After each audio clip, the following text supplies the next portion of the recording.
In a narration found in Jami' at-Tirmidhi, number 1993, the Holy Prophet Muhammad, peace and blessings be upon him, advised that whoever avoids arguing, even if they are right, will be given a house in the middle of paradise. It is important to understand that the characteristic of a true Muslim is not to argue or debate in order to promote themselves and their opinion. They should instead present the information in order to promote the truth. This applies to both worldly and religious matters. The one who aims to promote the truth will not argue. Only the one who is trying to promote themselves will. Contrary to what many believe, winning arguments does not increase one's rank in any way. The only time one's rank in both worlds increases is when they avoid arguing and instead present the truth or accept it when it is presented to them. A Muslim should avoid going back and forth with others when discussing things, as this is a characteristic of arguing. It is this correct mentality which has been indicated in chapter 16 and Nahl, verse 125. Invite to the way of your Lord with wisdom and good instruction, and argue with them in a way that is best. A Muslim should understand that their duty is not to force people to accept something.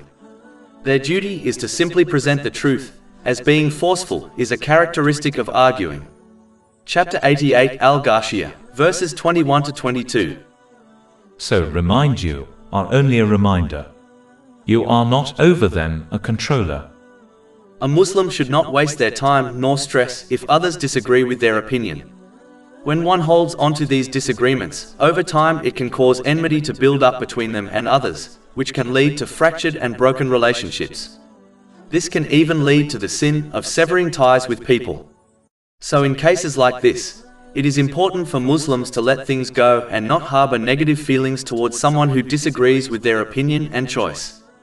They should instead push themselves to agree to disagree and move on from the situation without any ill feelings. The one who fails to do this will find themselves always arguing and possessing enmity for others, as they are bound to disagree with others on certain topics and issues due to the difference in their characteristics and mentality. Understanding this principle is a branch of finding peace in this world. One should not argue with others who disagrees to the clear teachings of Islam.